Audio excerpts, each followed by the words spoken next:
in from Jeddah?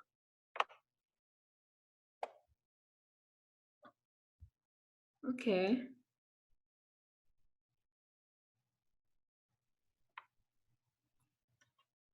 All right.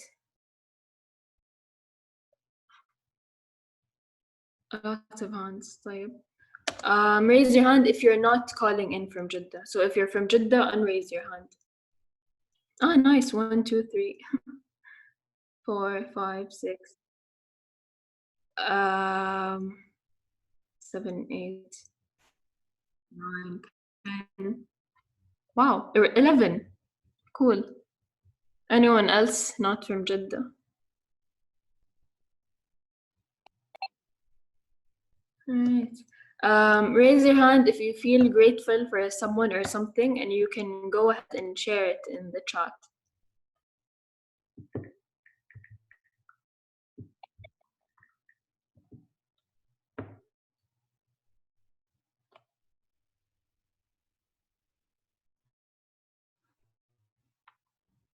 All right. So let's see. What did you guys share for chat?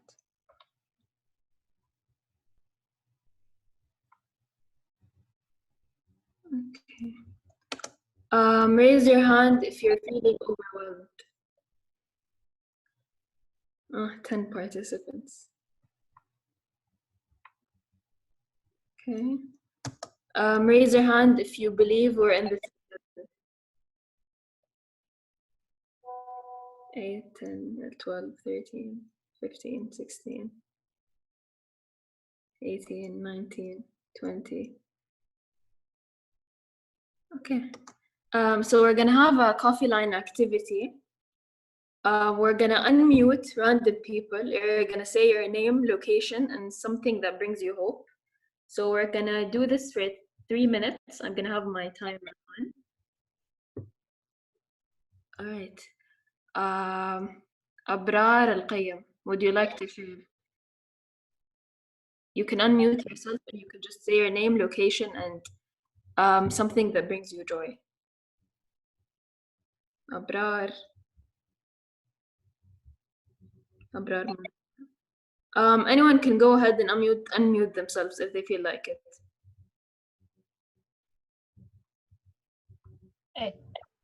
Hello? Hi. ما طالع الصورة. Hold on. Yes, I can see. I can see you. Okay, I cannot see. I only see coffee line activity. I think you can click on Bassam, can you help us? كيف تبين الناس؟ I'm still navigating this technology. فوق صورنا كلنا في like كده many boxes بين بوكسين كبير بين بوكس صغير حيكون show active speaker. فاللي بيتكلم صورته اللي حتبان. That's I think one way you can do it. So. Neda Lebanon 2019, you just muted yourself. You can go ahead and unmute. Oh, I think the problem is people are muting themselves بدون ما يلاحظوا وبيتكلموا وما حد. Yeah. Can you hear me now? Yes. Yeah, we can hear. Okay, one thing. Last time I did a Zoom conference call, we were all able to join one page, maybe like 15. Do you know? Can anybody know how to do it? Yeah, هو بس عشان أمان لو تشيلي السكرين حق الباوربوينت. Okay. Can we just try? Yeah, sure. Did that help it? بعدين فوق في الركن في gallery view. Samo, you're on mute. فوق شايفينه؟ Yalla, who would like to share? We can see it. Should I start unmuting random people or should I wait for you guys I can share. I can start. So my name is Bakiri Rani. Something that brings me is barbecue with my family throughout the weekend. Okay, nice. Who else? Who would like to share? صباح الخير. صباح النور. هاي. معاكم ميرفت. أعتقد أنتوا تشرحوا لنا كيف نستخدم زوم من لابتوب. الآيكونز اللي أنتوا تطلع عندكم على لابتوب مو نفس اللي تطلع عندنا من الموبايل. Yes. Okay. So إيش يعني كل أحد يتكلم إحنا شايفينه، يعني شايفين السكرين تبع الباوربوينت، كل أحد بيتكلم صورته بتطلع. Okay. فيعني بالنسبة لي شايفينكم، ما أدري أنتوا شايفينه ولا لأ. أكيد. أنا أكلمكم من جدة، والشيء اللي brings me hope أعتقد يمكن الصباح الشمس، الهواء الحلو كذا قبل ما تصير الشمس الحارقة. Yes. Nice. Thank you. يلا anyone else? Hello, Ana Rasha. I'm calling from Abu Dhabi. Anna, for me, everything brings me hope. Everything, anything, يعني bring me hope. Okay, that's very optimistic, mashallah. It's very nice. Thank you. Good morning, everybody. Hi, I'm Fatima Kamali. I am from Kuwait, calling in from Kuwait. Okay, and something that gives me hope or joy is life itself. يعني ربنا خلقنا على هالدنيا to just try to enjoy it and learn from it. So, alhamdulillah. And today, just being here, I want to enjoy something new, and learning is something that I really enjoy. Yalla, good luck. Thank you very much. Thank you. Hi, good morning. This is Araki Al-Haj from Dubai, calling from Dubai. So what brings me hope is kind of mornings, days like this, where everybody, a number of us is here for one thing, learning something new, you know, enjoying the company of each other. We don't know each other, but we're looking forward to meet each other. So there's always hope. Yes, amazing. Thank you. Here. So we're gonna have one more person, and then we're gonna go ahead with the presentation. Whoever would like to share. Hi. Morning, everybody. Morning. Carry on. Do you want me to carry on, or? We can't hear you clearly. Hello. Good morning, everybody. Good morning. It's me, Mohammed Rafi from Jeddah. It's my first time at Creative Mornings. Here to observe how things move on here. What brings me hope? My family brings me hope. Alhamdulillah. It's a blessing. Alhamdulillah. New things to learn every day. That's a new interesting activity. Okay, cool. Thank you so much. Thank you. So I love the variety. This is the first time we have so many people from so many different countries. It's always because on the live events, it's always just people from the country or people who are visiting by coincidence. So we're seeing Abu Dhabi, Lebanon, and Jeddah, and Dubai, different places. So welcome to Creative Mornings. Creative Mornings is a global organization with more than 215 chapters across 67 countries. And we're lucky enough through this time to have people from all around the world to join us today. Every month we're connected through a global theme. Our theme for this month is purpose, and it's chosen by Indianapolis, and it's illustrating by Jason Ratliff. You're gonna find the illustrator's social media tagged in our Instagram or Creative Mornings Instagram. So we're gonna thank our global sponsors who make Creative Mornings happen all around the world. MailChimp is Creative Mornings' official partner for marketing. And Creative Morning has been supporting Creative Mornings for over 11 years, way before Jeddah Creative Mornings begin. So for this month, they're offering attendees 3 months free of paid standard account plan. It applies to new and existing customers. All you need to do is to go through the link. It's not clear in the PowerPoint, but we're gonna post it on our social media. MailChimp, it helps Creative Mornings community cut costs and keep their businesses running. They are responsible for marketing, so if you have a business, you can go ahead and see how MailChimp can help you. And of course, WordPress, it's Creative Mornings' official global partner for web publishing. What they offered the creative community for this time is that if you have a running website for your business and you want to add features to help you accommodate the current need, if you want to create features of online purchasing or any other feature, you can go ahead and use wordpress.com/creative mornings, and you're going to get 20% off for that. And our newest sponsor is Basecamp. Basecamp is joining the Creative Mornings family, and it helps organizations, teams, and projects efficiently and effectively keep everything organized. You can also find more information on their website, and what they're doing for the community is that they're offering a discount as well. You can take a picture of the slide and email them to get your special discount at Basecamp. And Creative Mornings, as mentioned, has 215 chapters in 67 countries and 20,000 attendees per month and 9.1 million video views with 8,078 talks online. So for today, we have a very special speaker, Dr. Linda. I personally met her on our January talk, which was about roots.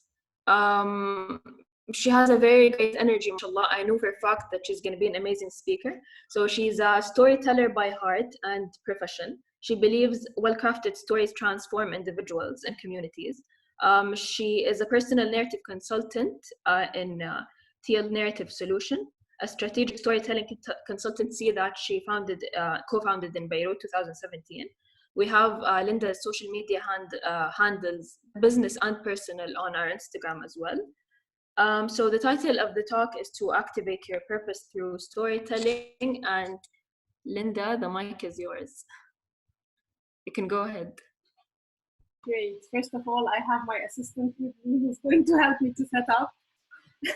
I just want to check one thing before I say hello to everybody. I just want to check that my PowerPoint is working and that you can see the correct PowerPoint. Okay, because this is very new. It's okay. Take your time.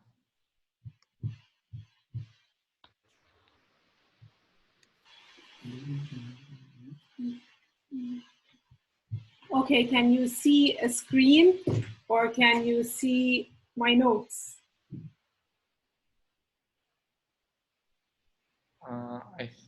Or can you see nothing? Because now I can't see any of you, but I can see my screen. It's jumping back in front. I think you can't do projector's view or speaker's view with this. عشان حيبان معانا. Okay, no problem. Then we should. So what can you see now? Okay. I think if you click on the top, there would be a one. So right now we can see both the screens. Yeah, so now we can see your presenter view. So if you at the top there would be a drop down and it says swap screen. So then we can only see the main screen rather than the two screens. Because right now we can see your presenter's view, so we can see the next slide. What about now? Now. Still projector's view. Still presenter's view. Okay.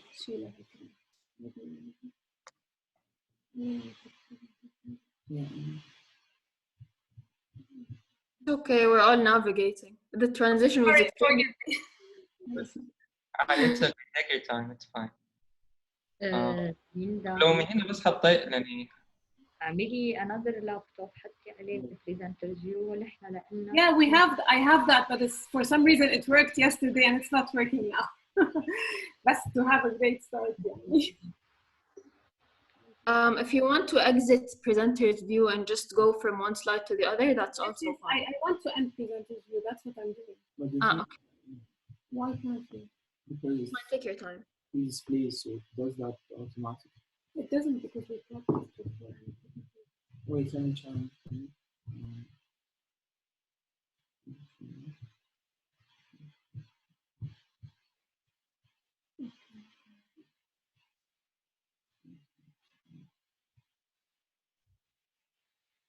Hello?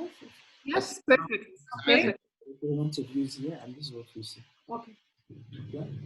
You see the slides and presenter views there. Okay, but can you see me or you can't see me? We can see the small icon, but we can see the screen clearly, your presentation. Fine. Go ahead. Fine.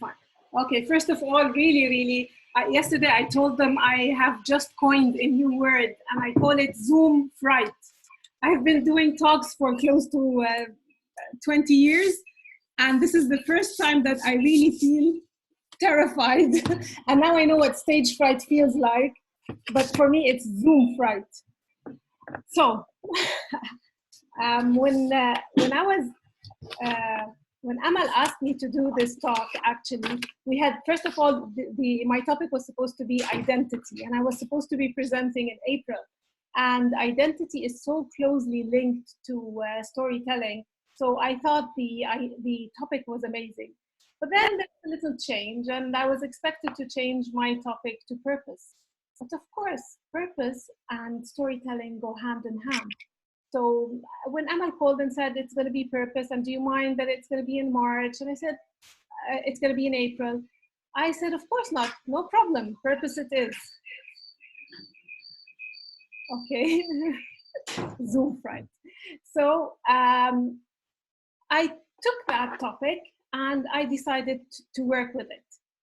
The thing is, I had no idea that when I would be presenting this, I would be doing it on a Zoom call when I have been fighting every kind of virtual talk until now. I've been asked to do virtual talks so many times before, but I had no idea that I was going to do it right now, talking about purpose at the time when every single person, I believe, on the face of this earth is actually questioning purpose.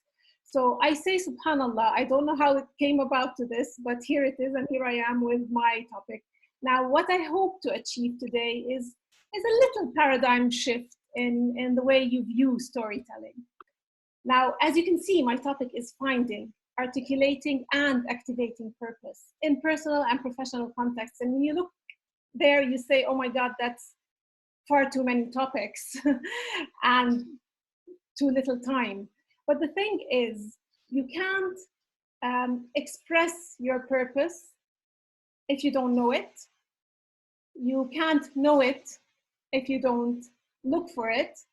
You can't look for it without storytelling.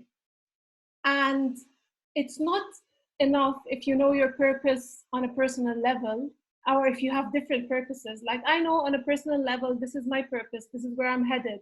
But on a professional level, this is where I'm headed. That doesn't work either.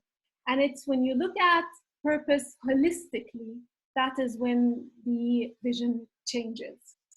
Okay, so as I said, I hope like a little teeny weeny paradigm shift in the way you see storytelling and purpose. And another thing is, I remind you again, this is my first time on Zoom, so 1,000 apologies. If anything goes wrong, I might just shut down the computer and say, oh my God, connection lost, and then I'll be okay. Okay, but I'm not gonna do that. I'm gonna try to go to the second slide. Okay, it refuses. Jad, assistant, come here. Okay, fine. Jad, it's done. Okay, Jad is my youngest, and he's amazing, actually. Before we start talking about personal and professional, I might show you what, I don't know if you can see me. If you can see me, look at the note he had for me this morning. You got that. I woke up to come here and revise for my presentation, and then I saw that he was sleeping, but this is what I got from him this morning. So, okay. Now, when I say personal and professional, people are always surprised. How can I have the same purpose in my professional life and in my personal life? It doesn't work. Well, the problem is we live in a world of dichotomies. We believe that we can separate personal from professional. We believe that we can separate private from public. We believe that we can separate facts from stories. We believe that we can separate emotions from reason. But the thing is, if we do not live our life holistically, we will never be able to live a life of purpose. To live a life of purpose, you need to understand that you are one being. You cannot leave yourself outside your office. You cannot decide to walk in as an architect and say, at home I'm a mother, but here I'm an architect. It doesn't work that way. You're a mother still when you are in the office as an architect. You can't say I'm a tennis player and then, but at the office I am this development person, when you try to put on personas, too many personas, you cannot live a holistic life. Now, when we distance ourselves from something, it becomes an object. And this is what Parker Palmer tells us. Parker Palmer is an educationalist par excellence. And he says, when it becomes an object, it no longer has life. And when it is lifeless, it cannot touch or transform us. So when you separate the personal from the professional, I believe you certainly live a lifeless life. When we disconnect personal and professional, we lose on three things. You lose on creativity. And one thing I know for sure, now as you can see, I am in my house and all of you are in your houses. What you're doing is, you're doing most of your work online. You're doing most of your meetings virtual. So you're in your home and all of a sudden the personal has really become part of the professional. So really, like a side note, I believe that the future is going in this direction. The future is going to be personal and professional really intertwined. Now, as I said, if we disconnect them, we lose on creativity. You can no longer be creative. You know, when you take, we know that the first element of creativity is doing something that's different. You know that very well. If you do something that's different, then you open doors for creativity. So now that we're doing something different, bringing the professional into the home, your office into the home, I believe each and every one of us is going to start seeing doors that they have not seen before. And connectivity, if we disconnect, we lose connectivity with people. If you try to introduce yourself as only that professional person, you cannot have that higher level relationship with each other. There is always mistrust when you introduce when you don't know the real person behind. There's mistrust. And of course, we cannot live a life of purpose. So most importantly, and I repeat, that was the last thing that you saw on the first slide. It is storytelling, and we said for finding, for articulating, and for activating purpose. We said both personal and professional. I wanted to clarify the idea that the purpose we're looking for today is both. Okay. Now, I don't know if this is going to work, but I want you to very quickly tell me what is the story you tell to introduce yourself. I mean, how do you introduce yourself? Do you start with what you do in life? Do you start with your name? Do you start with your belief? Do you start with why you do what you do? What do you start with? Can you type? I don't know, will I get answers? Or shall I?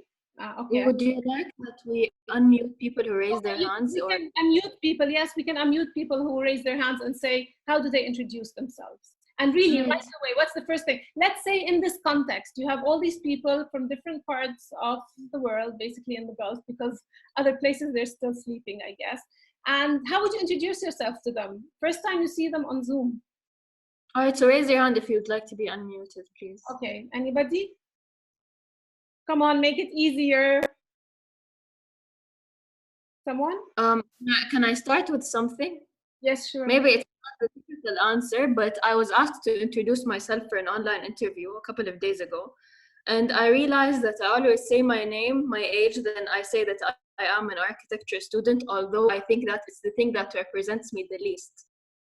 Okay. So I'm in process of trying to find how should I introduce myself other than what I study. Excellent, excellent. Thank you so much, Amal. Someone else? I can't see any raised hands. No raised hands. Come on, people. Are texting their answers. We can. We have Lena. All right. Go ahead. You're unmuted. Hi everyone. I think it's an interesting question because it's something that we're kind of programmed to say. So you basically start with your name, where you're from, and what you do. Well, at least I do that, and it's sometimes different depending on who you're talking to. So if you're obviously introducing yourself in a context of work, you're introducing yourself as this person doing this thing. But again, it's very similar to what Amal said. name, a bit of background and what I do and where I come from. Okay, let's take one more answer and then let me elaborate on that. Because I see someone raised hand, right? Any more? Yes, I'm here. Okay. Hello. Okay, so hi. First of all, allow me to introduce myself. My name is Mudathir Azam, and I'm an adventurer, explorer, knowledge seeker, educationalist, and psychologist by profession. And my main and ultimate goal is to educate and empower less exceptional people, especially those who have learning and behavioral challenges. Yeah, and to me, learning is a life learning process. And yeah, that's me. Oh, thank you. Okay, thank you very much. We had someone who has attended one of my workshops, Mudassar, right? How do you know me? Okay, fine. Yes, I know you. I recall you attended the workshop. Anyway, so let me elaborate on that. What Amal said and what Hina said, and it's true, I think most of you would think that that's the first thing you would do. Hello, this is my name, this is who I am. And right away, we think of our profession. But when our profession becomes a vocation, what's the difference between a vocation and a profession? Now, if we were sitting in a live session, perhaps I would give the opportunity for others to answer, but let me right away say the difference between a vocation and a profession or a career. A career is a job that you do because you have to do, whereas a vocation is a career. It might be a career as well. It might be anything you do in life, but it is because you do it with passion and you do it because you really want to do it and you do it because it is your calling. So what I believe is that the best way to introduce yourself is with a story. And if we don't tell our stories, Sue Monkchild tells us, she's a novelist, you might have read some of her books, stories have to be told or they die. And when they die, we can't remember who we are or why we're here. Now, the point is not to depress you, but the point is to show you that stories are directly related to our identity. So if we don't know our stories, we don't know who we are. And if we don't know this specific identity, then this identity would die, and then we cannot pave the path for the future. So our connections will be superficial. When we do not connect from deep inside, from who we really are, then we connect on superficial levels. We meet people, and unfortunately, in most corporate and academic contexts, they still deny us this opportunity to connect on a deeper level. We are, and I know that I've been an educator for many years, and I know that in education, and even in education, you're expected more or less to be subjective, to leave your feelings, your emotions outside of the classroom. You're there to give a lesson. You're not there to hear about people's lives. You have content, you need to deliver. And most of us in our jobs have that as well. Okay, I'm going to start with a story. And this story is 2 chapters long. And I prefer to read the story. Okay, so bear with me. I prefer to read it. So chapter 1, and this is the story of introducing myself. Where are my glasses? Okay, it is early 2010. This is my 10th year as a lecturer at Dar al-Hikmah University here in Jeddah.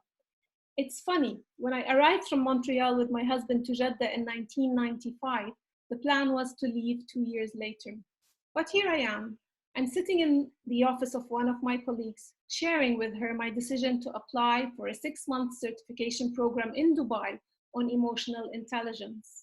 I had been doing a lot of reading on EQ, and I'm convinced that to get students more in control of their learning, I needed to teach them to be emotionally intelligent.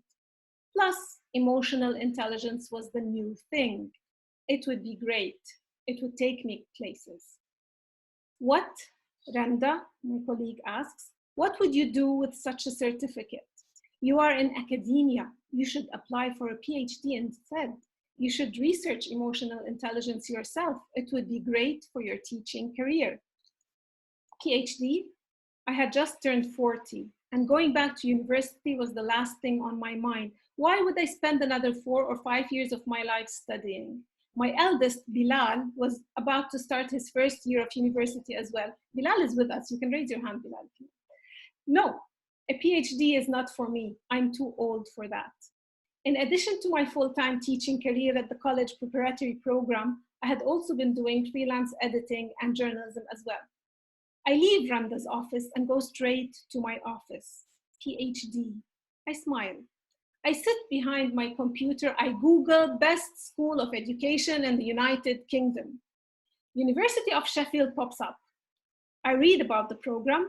The deadline to submit a proposal for the Doctor of Education is today. I find the program secretary's email address and I send one question. Have I missed the deadline? Seems she is behind her desk. She immediately answers, no, you have not. But can you send me a research proposal in 2 days? The committee is meeting next week. Sure. I spend the next 48 hours drafting a proposal on fostering student autonomy through EQ. Student autonomy is when students have control of their own learning, when they learn because they really want to learn. Okay, and I submit my application before the time is up. Of course, I will not get accepted. And even if I do, I don't want to do a PhD. Why would I? I get the call only a week later. Professor Gareth on the phone. I'm calling to offer you a seat on our FD program. And a very, very interesting learning journey starts from there. The more I researched emotion, am I boring you? No comment, because nobody can talk. Okay, the more I researched emotional intelligence, the more skeptical I became about the whole construct. Emotional intelligence tends to see emotions as needing to be controlled, and theories of emotionality, emotional intelligence and theories of emotionality that I became strongly influenced by, saw emotions as a site of personal transformation. So a full year went by and I found myself researching teacher emotionality in higher education. The interesting thing is that I started out wanting to do case studies. I set up a number of interviews with different teachers, but there was always something missing until it dawned on me. There is no way I can research teacher emotionality without researching my own emotions as a teacher.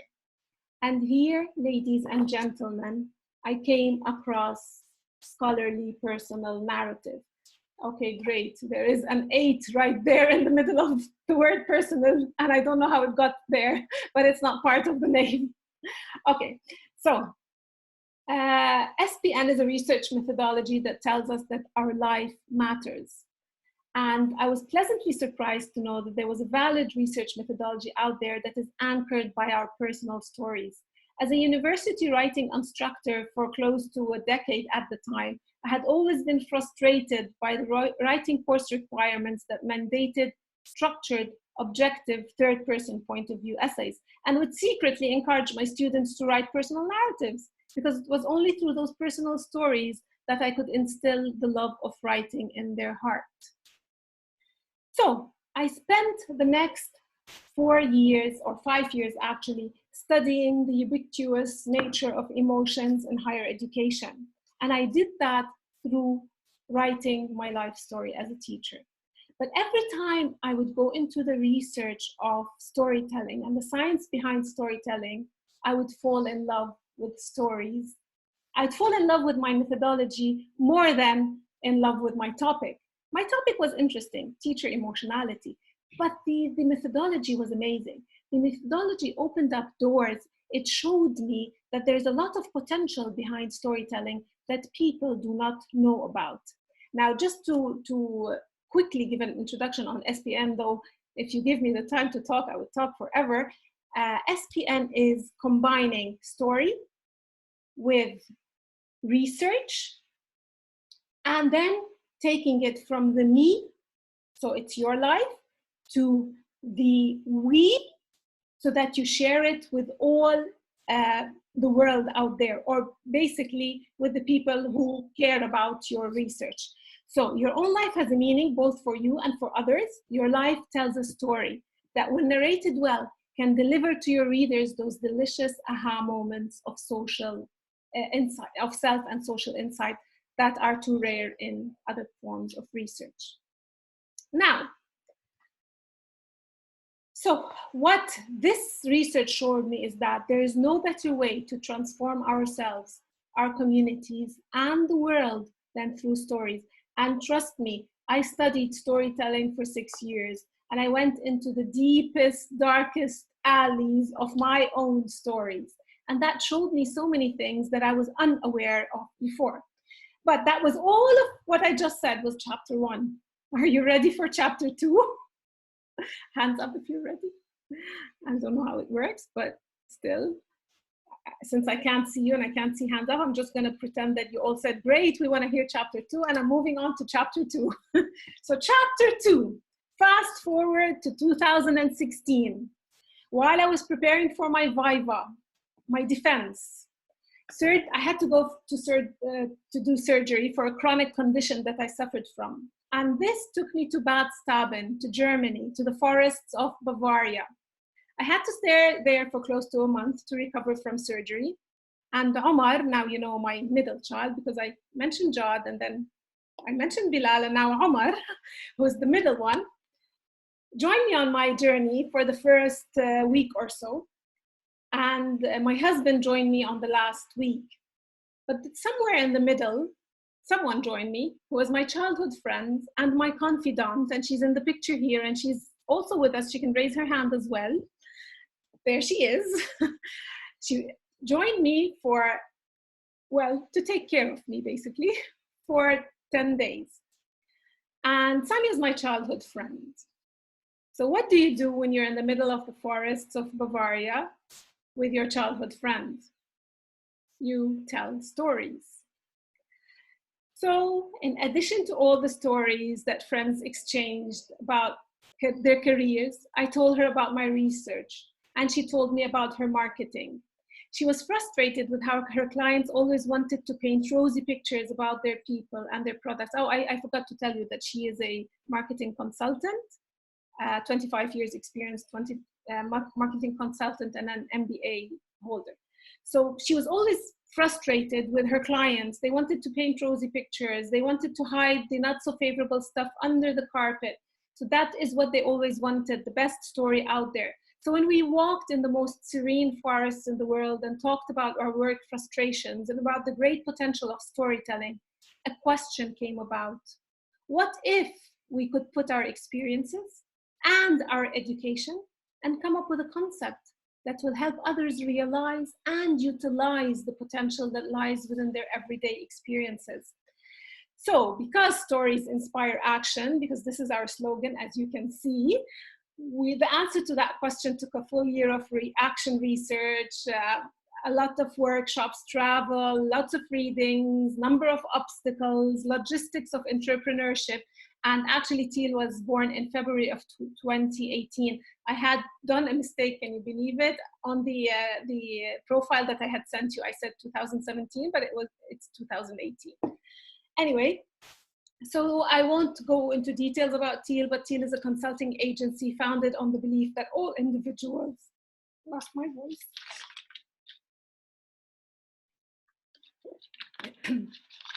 All individuals have untapped potential for connecting with customers, stakeholders, clients, and employees.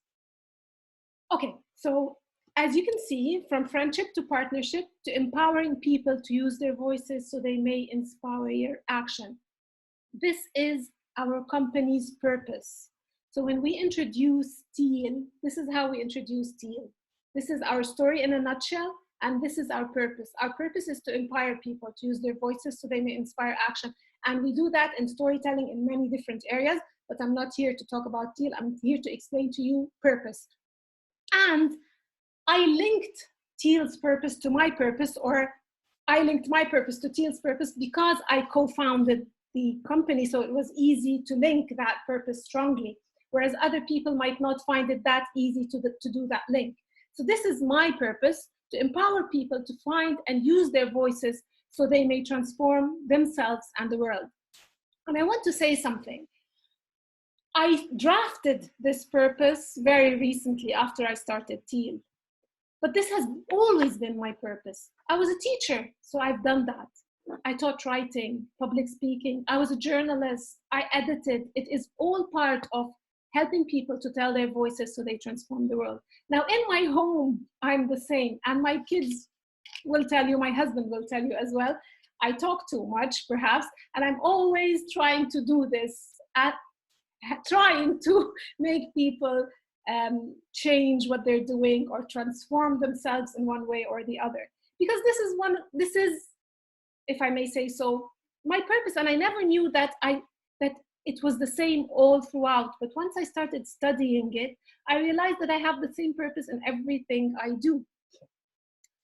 Okay. So, what is purpose? Does anyone want to volunteer? Let's take one or two. If you can just give a definition what you believe purpose is.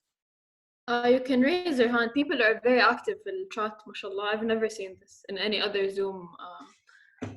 And I feel that I'm running out of time though. Will I have extra time or no? Definitely take your time. Okay, so tell me, anybody, purpose, what's purpose?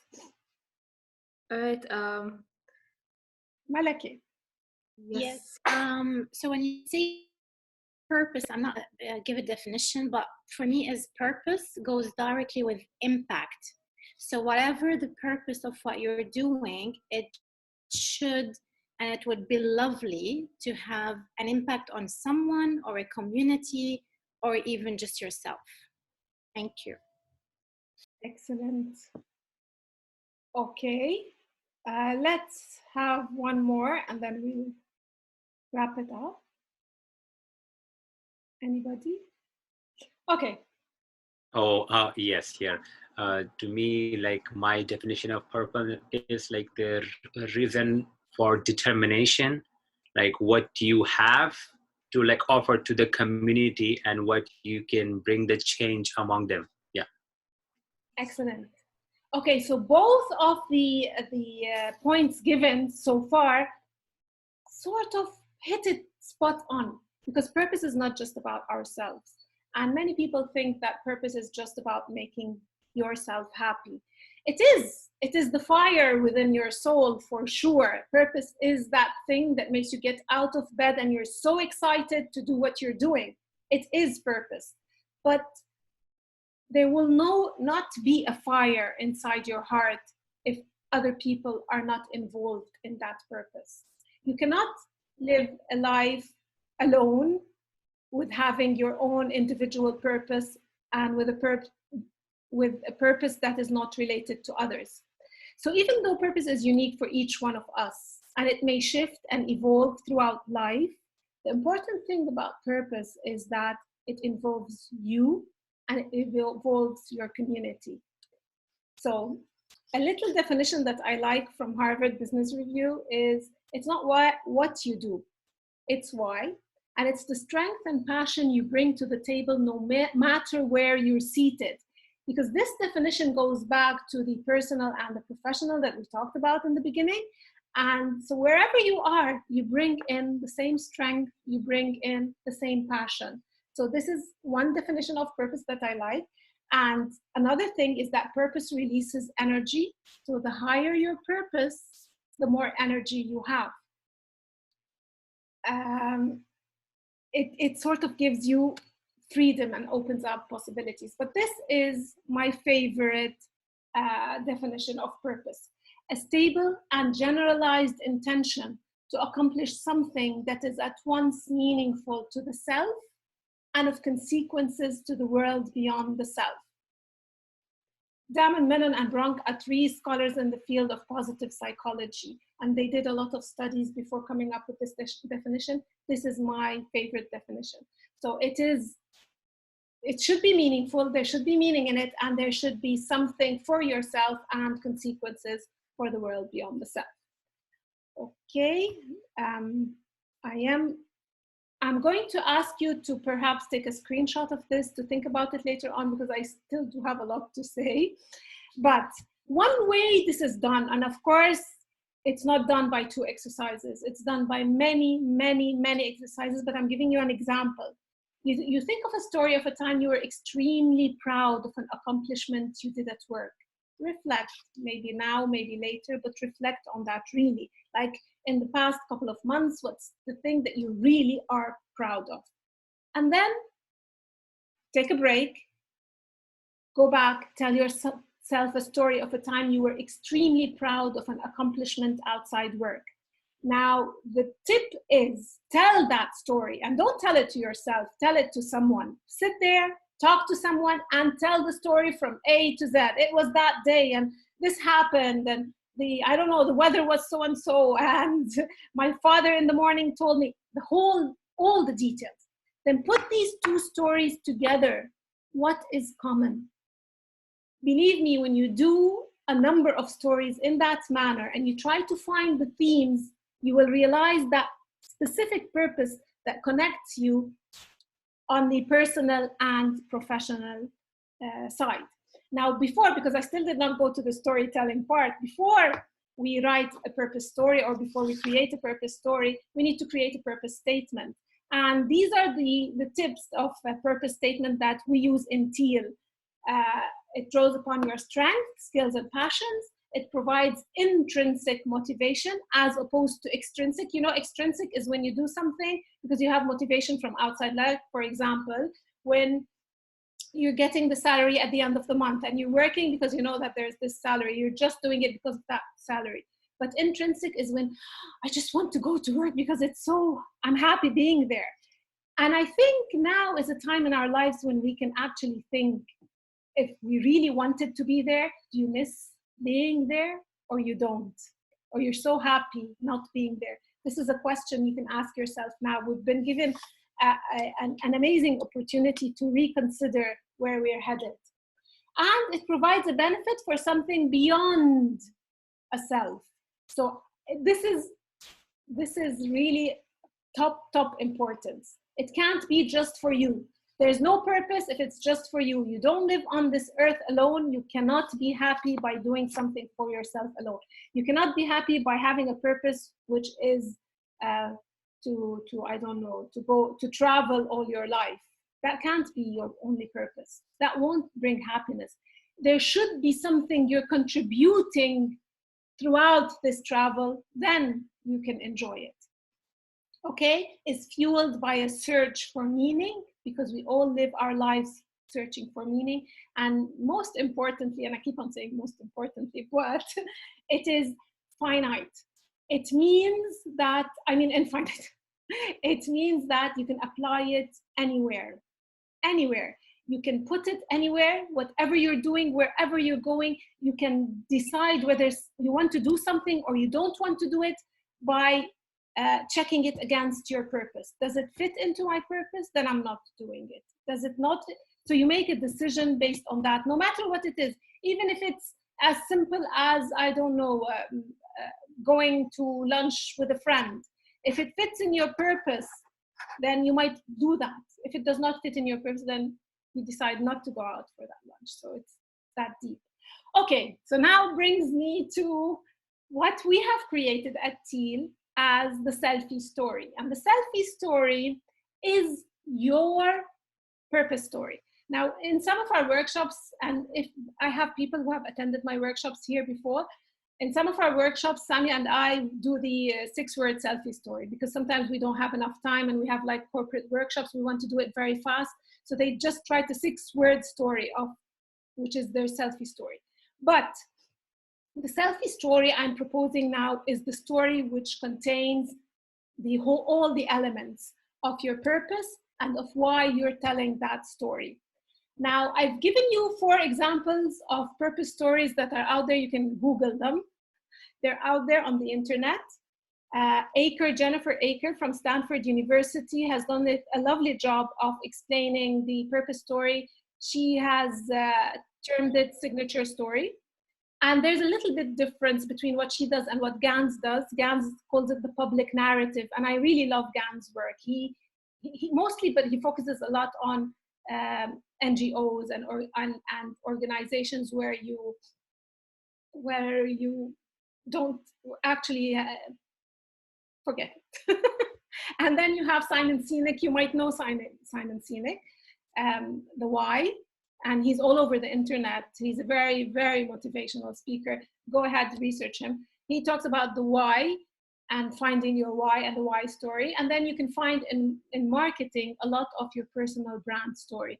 I a little bit don't like that because it turns you into a brand, and it goes back to marketing. It goes back to trying to paint a rosy picture and not being authentic.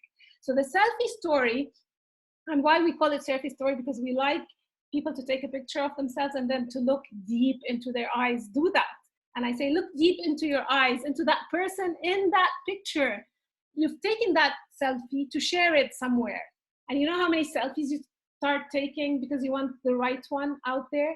And it is in this manner that you create your selfie story, but with authenticity. Okay, next. Oops. Okay. Why do you need to have that story? Because if you don't tell your story, I promise someone else will. And this works for corporations and for people.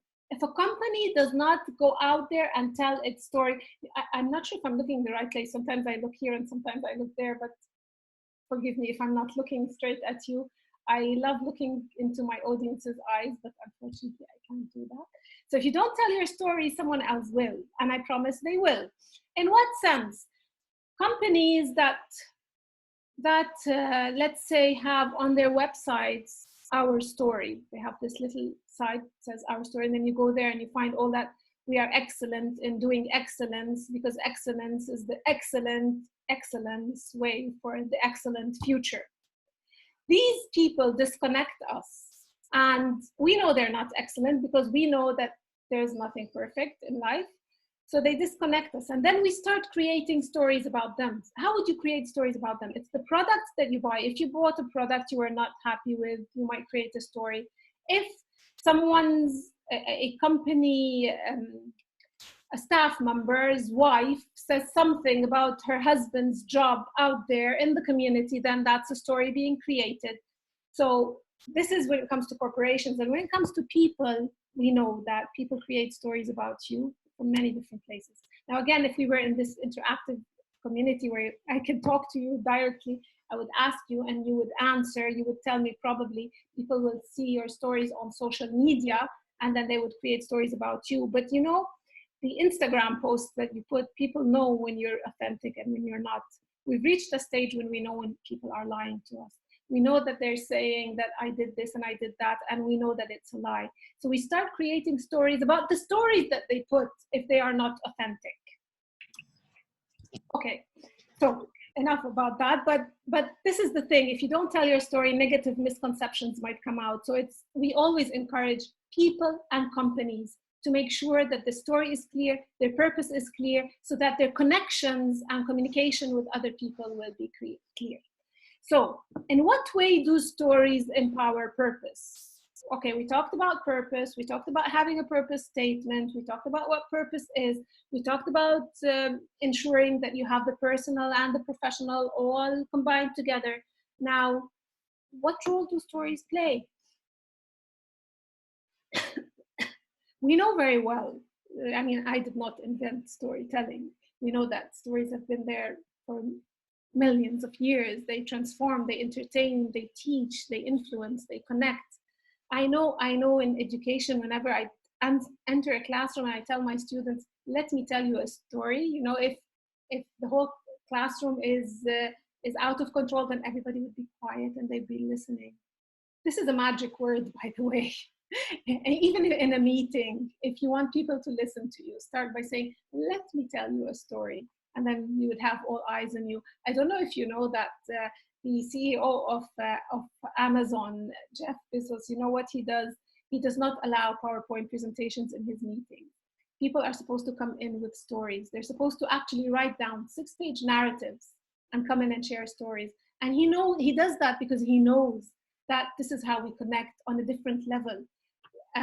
when you have disconnected slides and when you give facts and facts and facts, people lose interest. So definitely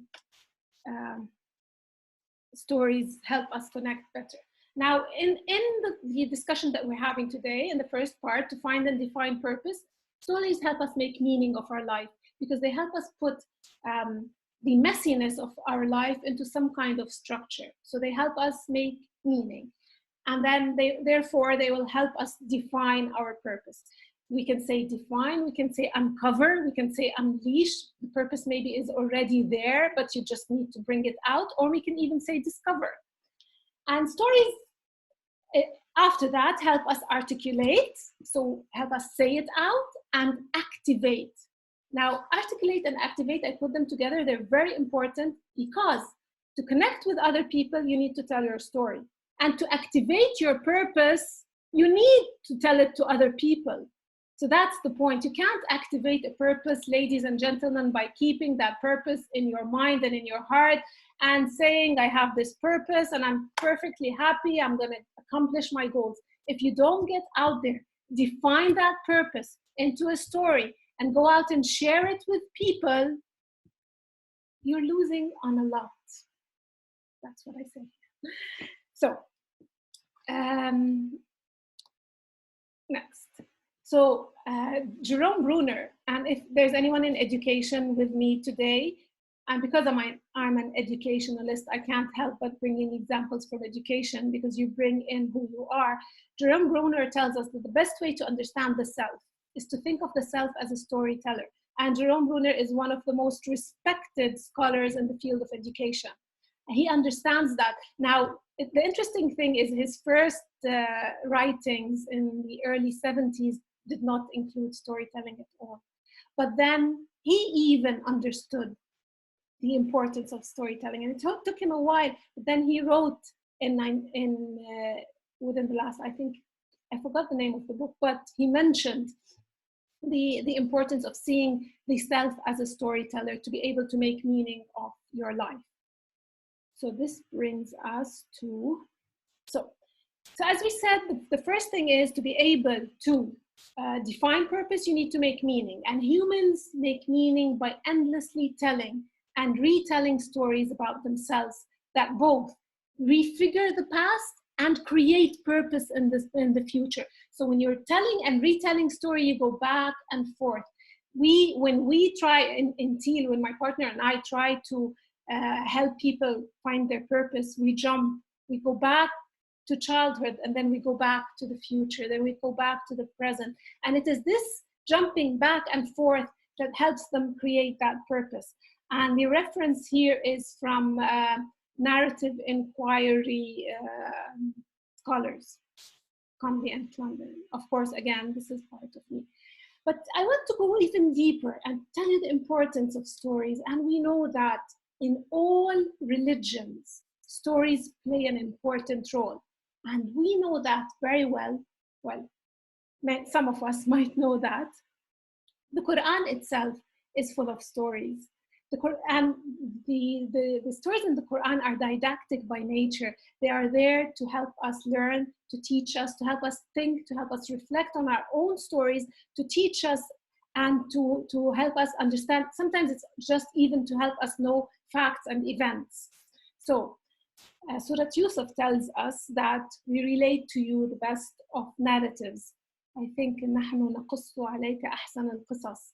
So it's basically, it's out there. It's even in religion. Another thing that helps us, so again, I'm giving this as an example to show you that stories help us create meaning. Another thing that stories do is they help us have power to stand out among the clutter. This is one of our favorite slides. We often say, do you want to be that yellow umbrella? When there are so many gray umbrellas out there, how can you be the yellow one? How can you be the yellow one? To be that yellow umbrella, you need to be able to stand out in this age of communication suffocation. And you know that we suffer from a communication suffocation. We are bombarded with Instagram stories, some things that make sense and things that don't make sense, and we don't know what to look at. So when there's a story that stands out, this is the person we would want to connect with. This is the person that we would want to join on the journey.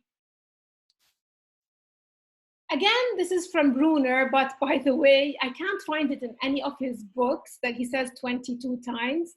His books say that his stories are remembered more times than facts alone, and there are different studies that say 7 times, other studies say 14 times.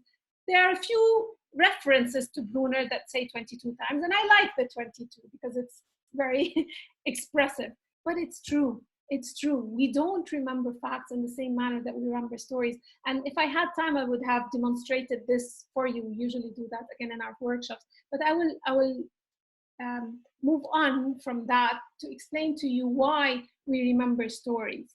And it is because we hear facts. We hear them. They're clear. And we try to reason with them. But we feel stories. And stories is emotions are directly linked to storytelling. Amal, I realize that there are messages coming, but I can't see any of the messages. Is someone trying to contact me? Yes, we're moderating. Don't worry about it. Okay, because I'm not following through with what's happening. Okay, so what was I saying? Okay, so people hear facts, but they feel stories. They feel stories. Yeah, I was trying to explain that emotions are directly linked to storytelling, and to understand what we know that, and I don't need to tell you that stories evoke emotion. You know, when you, and especially now when you're watching on the news stories of people affected by corona, you know how you feel, and when you hear the numbers, you hear like 10,000 or I don't know the numbers every day, and it makes you upset. But when you read the story of one person, it makes you cry. The numbers make you upset, they shake you, but the stories make you cry. The stories make you live the experience. So I don't need to tell you. It's not a eureka kind of thing that yes, stories make you feel. You know that already. But what you might not know is that you need feelings to reason. You know, emotion researcher and cognitive psychologist Damasio has told us, actually has done many studies, but he has explained that we feel right here. The place for feeling is the frontal lobe, and you feel all your feelings are right over here. So he did a study on one of his patients who was an excellent, a professional person, who was the perfect husband, the perfect professional.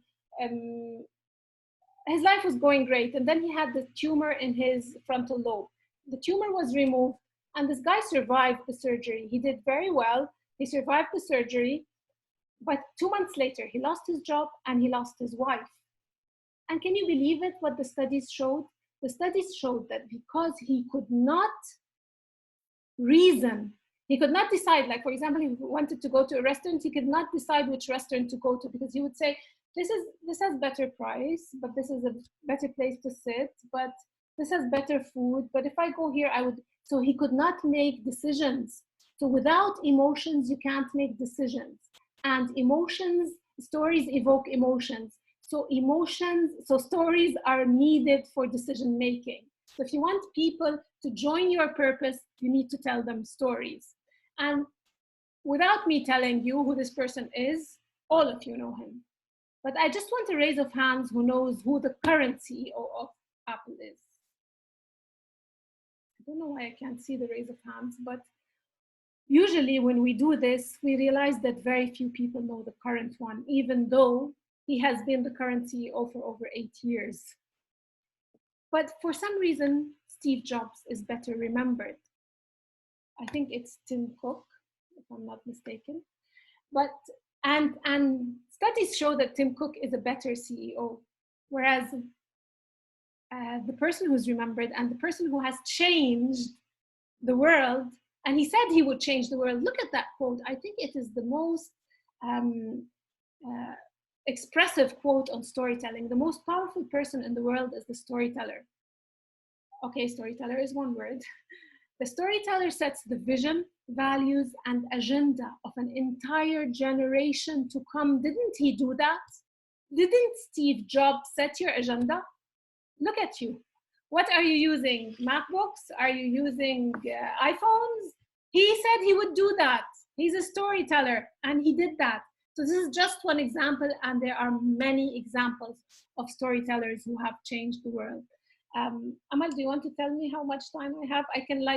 I need maybe 10 more minutes. Perfect. We're supposed to finish the talk by 12:15. Okay. So we can have questions and answers. Okay. So I'm just going to shed light on the neuroscience of storytelling because I think it's very important.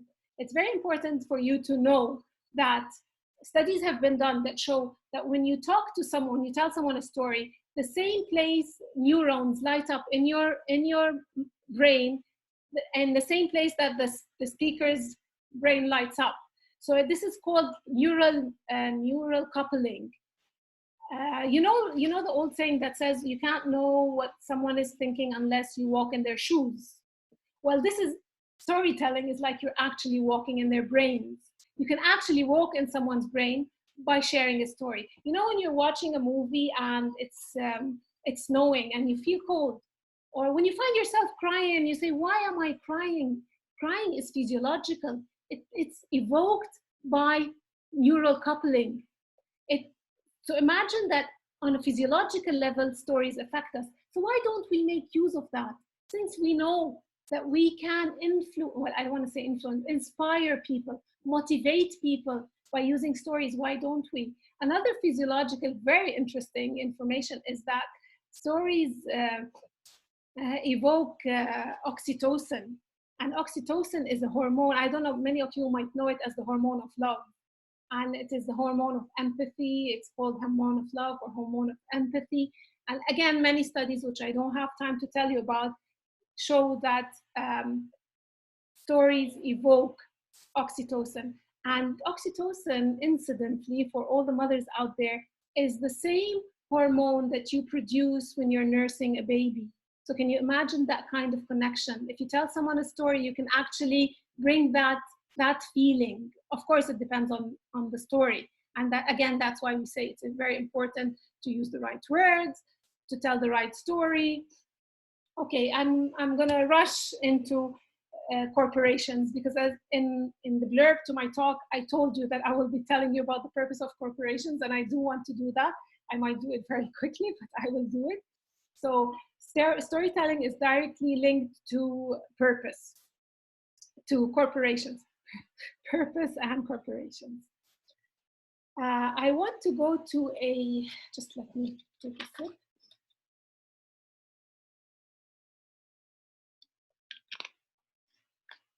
I want to go to Frederic Laloux. Frederic Laloux has written a book called Reinventing the Organization. Has anyone read that book? Raise your hand. Okay. If you haven't and you work in a company, I advise you to read it. Frederic Laloux has studied the evolutionary nature of the organization. And now you're going to find out why our company is called Teal. We have named our company Teal based on this chart because we were so inspired by it. Now, the book is a huge study. It's actually a research. He researched the evolution of the organization. And he shows us that it started, if you can see right down there, it started with the power organizations and the power, fear, chaos, the organizations that had a lot of power and fear. To give you a good example is, think of the mafia. It's like you do this or you die. And many organizations still have that until today. Do this or you're out. Do this or you're fired. So that is the first organization. And then with the evolutionary nature of the organization, we moved into the, I think the yellow. And the yellow is having, there was more stability. There was more of a process involved, but it was still formal. And to understand that, some schools follow this format now.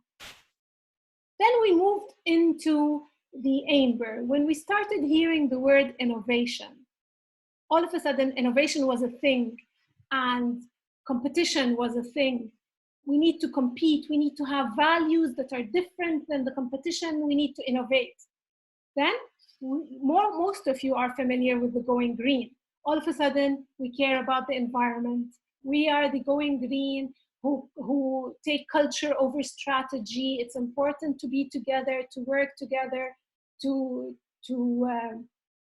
be empowered. And then you have the future organization, which I really believe now more than ever, with this Corona thing that has happened, we are going to fast forward. We're going to go fast forward into the teal organization. There are some teal organizations around the world now, and the teal organization is governed by holistic management.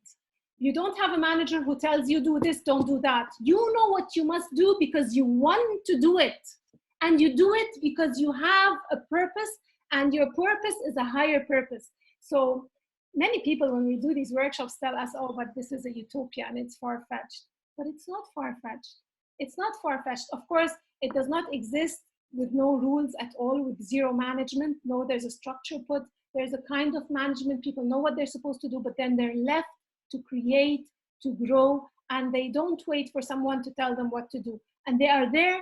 Okay, they need the salary at the end of the month, but they have a purpose. And they directly link their purpose with the purpose of the company.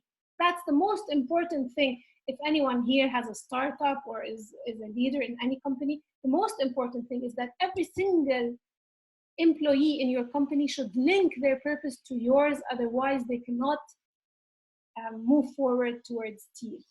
And then the interesting thing about teal is that look at the leadership across the organizational paradigms of teal. The one that started, how can I use my power to dominate? That's what the leader thought. And then as we moved on, how can I use my power to enforce the status quo? I want everyone to do what they're supposed to do, so how can I use my power so that they do what they're supposed to do? In the beginning, it was so that they do what I want me to do. And then it was like there's a we, all of us together, how can we all win together? Then how can we empower more people? And now, how can everyone most powerfully pursue a purpose that transcends all of us? It's a higher purpose. It's beyond me and you. It is something much bigger. And I really believe that now is the time when we're all going to discover this much bigger thing. So I'm going to give you an example that Frederic Laloux gives, and he gives this example from, this is a Dutch home care organization. Go Google it. It's very interesting because you can look at the structure of this organization and see how they work. This is their purpose, to help elderly patients live a rich, autonomous life. They do not say that they are a nursing company, by the way, but they don't come and say that we are a nursing company. We provide excellent nurses to give you excellent service so that you have excellent health. They tell you we are here to help elderly patients live a rich, autonomous life. So that's the difference between having a higher purpose and having everyone linked to that higher purpose.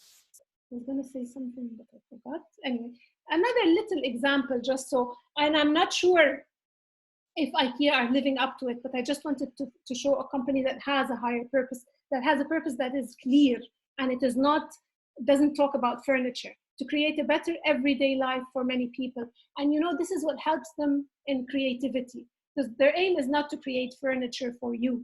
Their aim is to create a better everyday for you. And therefore they are always looking out how they can make a better future for you. And you know, what I always think is that, you know, the Kindle was invented by a tech company. You know what the Kindle is, the reading app.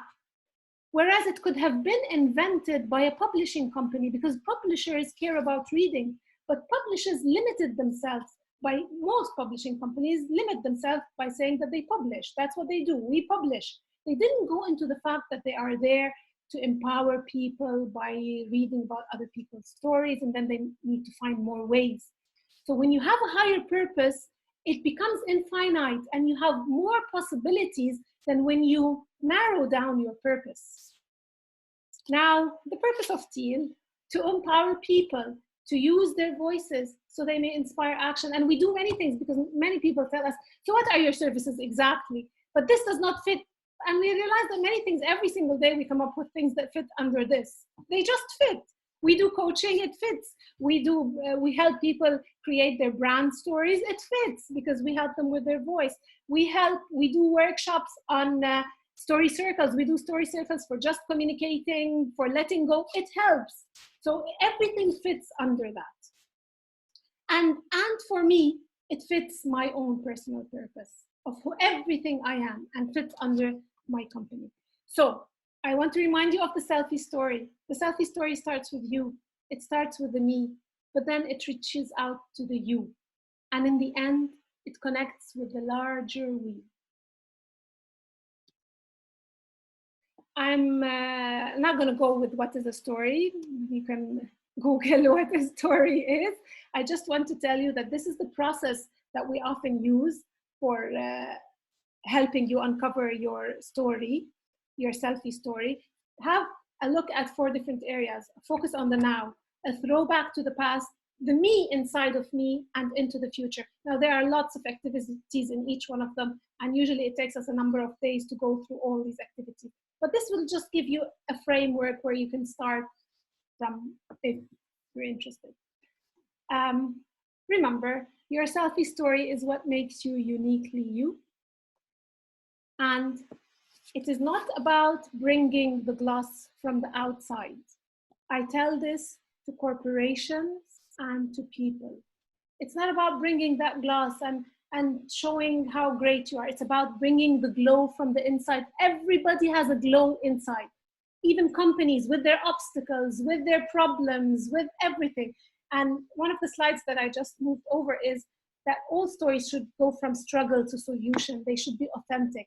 There should be obstacles there. You should show that there are problems you should show all the problems, not all of them, but some. Okay, trying to rush.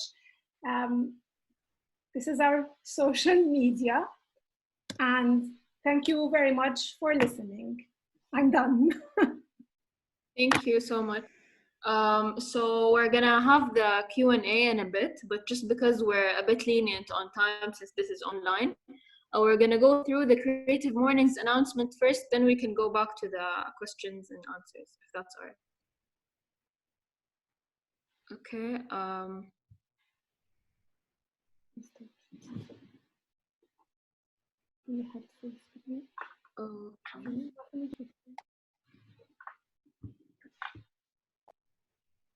Can you see a full screen of everyone? Any of you? No.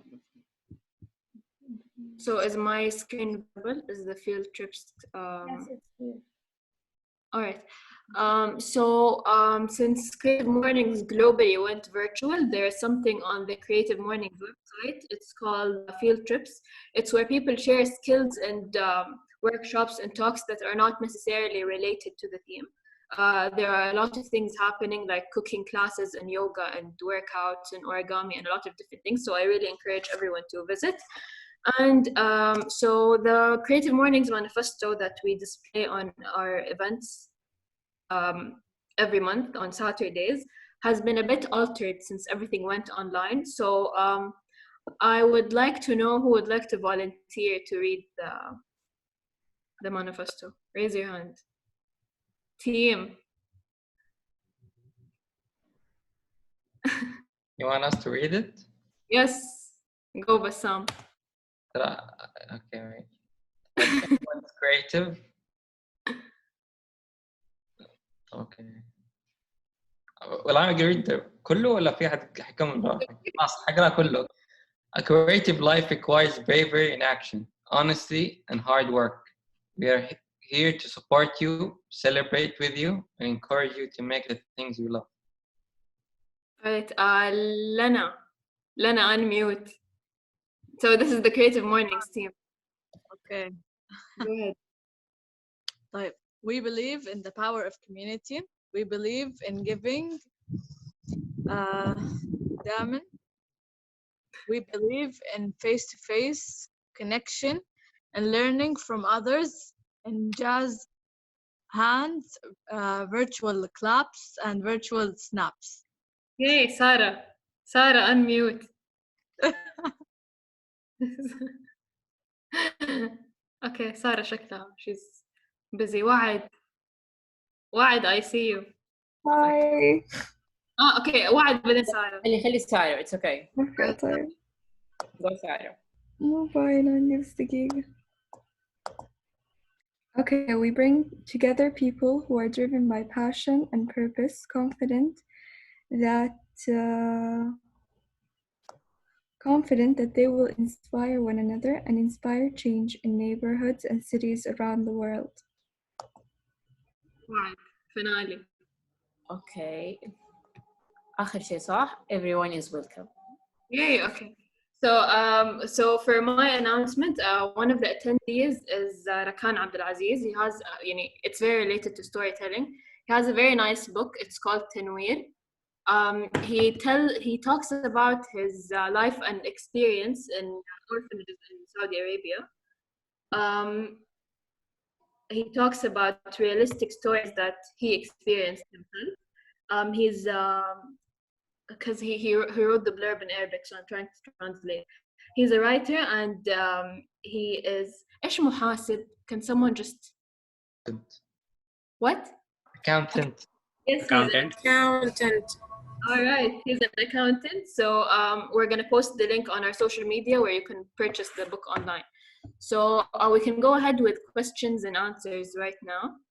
Dr. Linda, if you want to share your screen again, if you want. مو ضروري. Raise your hand if you have any questions. All right, Mudassir, go ahead. No need to. Okay, my question is, okay, what do you find the most common challenges of a person who is refraining to tell his or her story? Because sometimes one may feel, okay, this person XYZ might steal my concept or might take the whole credit. So from your perspective as a practitioner, what do you think are the most common challenges when it comes to storytelling? I'm not sure about what you mean when somebody steals your concept or your story, and nobody can steal your story. What we're talking about is narratives, and you own your story. People can be inspired by your story, and that's fine. I'm always fine with people being inspired by something. So I don't think there's such a thing as stealing. But what is the challenge of doing that? It's not easy to tell your own story. It's easier to tell someone else's story because that's what we have learned. We've learned to always give our opinion of other people, but we have not learned how to. My internet is not. Can you hear me? My internet unstable. Yes, I can hear you. Yeah. Very clear. Yes. Okay, so that's what I was saying. The challenge is actually personal. Telling your story is the challenge. You just need to open up. I hope okay, can you go back to the previous slides here? Like if you don't mind, there's one, like the one quote, the one with the bird. The last one you mean? No, like in the first beginning ones, the first ones, like the one with the pigeon. There are too many birds. No, it's one of the very first slides. He had a question about the type of birds. This one? No. What was the question so that I can go to the slide? Okay, this one? He wants to know what's the bird. Oh no. Oh, I think I lost my question out there because I was taking a lot many notes. Okay, I'll speak later, like if I recall. Thank you. All right. Raise your hand if you have a question. Bassam, can you unmute people since you're a co-host? I can, yeah, but like no one's raising their hands. Yes, there is someone. I can see someone raising their hand. Okay. You can talk, yeah. Yes. Like when I want to say my story, where do I start? Like, where's the baseline for starting my story and for telling them to people? Okay. Yeah. You need to start by, you can't write that story. You need to write it down so that you will be able to tell it. But you can't write it down before creating that purpose. And to create that purpose, you need to be sharing lots of stories. And the advice is always to share as many stories as you can with people and to take notes, or have a journal and share as many stories. Look at your childhood. You know, sometimes we ask, what is the earliest memory you have? There are secrets right there in those early memories. Different journalistic stuff that you might write, writing prompts that help you remember incidents from the past. So it's basically going from the past to the present, as I said, to the future and back. This helps you come up with these. Thank you so much. Thank you.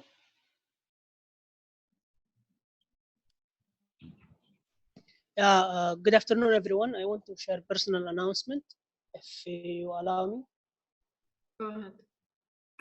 Thank you so much. My name is Saeed Al-Ghamdi. I'm better known as a distinguished Toastmaster, someone who's been in the business of delivering speeches for the past 7 years or so. And I honestly been joining the meetings of the Creative Mornings for the past few meetings, I guess maybe 3 or 4 weeks. And I genuinely believe in the power of attraction, and everyone who attracted to such convenient or summit are people who has the creativity, who has the passion, who has the narrative and the story, like the doctor mentioned. And from here, I'll be gladly extending my assistance to anyone who want to put their talk together in terms of revising it, in terms of rehearsing the talk before they deliver it. So I'm offering my humble assistance, and it's on the notion of the values of the Creative Morning community. Thank you. Thank you. Mudassir, go ahead. Okay, like I'm really interested to learn and do more the work on the storytelling part here. So to me, like a person who is completely not new but who hasn't done much work, what would you recommend that person to start from, both in the like academia and like as a practitioner? Are we talking about the exact topic that we have today, your selfie story, or other stories? No, not like other story, like to be a working professional, like as a storyteller. Okay. Like both. Okay, so The field is wide. where do I start from? The field is wide. It depends. You need to find your way to see what kinds of stories you're interested in and how would you handle these stories. You're a very there are two aspects. Yeah. One is the like academic part, and the like other one is practitioner part. So I think the practitioner aspect, you have covered that. But to start from the academic area, where would you recommend? You would need to, of course, go take courses.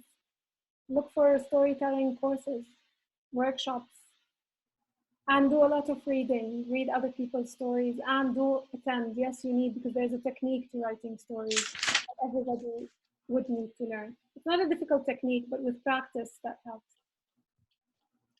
All right, marvelous. Thank you very much for answering my questions. Thank you.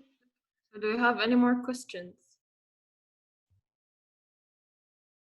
So since a lot of people have already left, we usually do a group picture if we took it virtually. So if you would like to turn on your video camera, if you have it off, we're gonna take the picture for social media right now. Okay. Let's go. More people.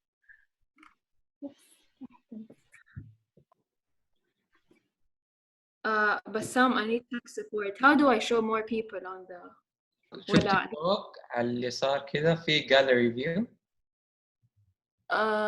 It's on gallery view, but this is the maximum, صح? Yeah. So I'm gonna take 2 shots for each page. All right, okay.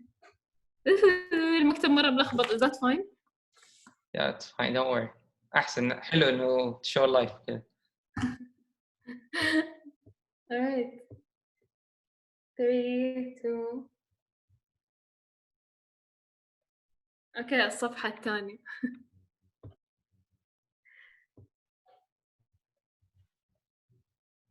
Okay, so thank you very much. I would like to thank Dr. Linda for being extremely collaborative when we delayed the talk, and for being able to told her that the meeting is going to go virtual. She was very welcoming of the idea. A lot of people were very they were just nervous. They didn't feel okay about it, but thank you for taking the adventure with us. This is extremely new to us as well. The team has been extremely supportive and extremely resilient. We're navigating this entire thing together. Thank you for everyone for attending, حتى the people who left, for being Can I extremely thank the Creative Morning team as well? They have been amazing, really. Amali, you were great, really, and they're so comfortable to work with. And Bassam was sending me, "You'll do great, it's okay." And I've been telling them I have Zoom fright, but they made sure to make me feel better. So, and Rosanna as well, amazing, really, really a lovely team. Yes, Rosanna is not here with us today. She's the one who brought Creative Mornings into Jeddah beginningly. And she handed it over 4 months ago because she's focusing on her PhD. So go Rosanna when you see the recording. Last thing is, if you guys want to share any other announcements, and if you remember anything along the way, even for the upcoming months, you can always reach out to Creative Mornings Jeddah DM. We love supporting businesses and initiatives in general. Yes, thank you. If anyone wants to share something, you can go ahead. But I want to remind people follow us on Instagram Jeddah_CM. حيكون عندنا weekly live series Monday this week, so tune in to that. Don't miss it. It's going to be about decluttering. Yes, and if you think that you do want to participate in the live, if you want to be a guest, you can always reach out as well. It doesn't have to be related to the theme. It can be anything, no limits. Okay, thank you.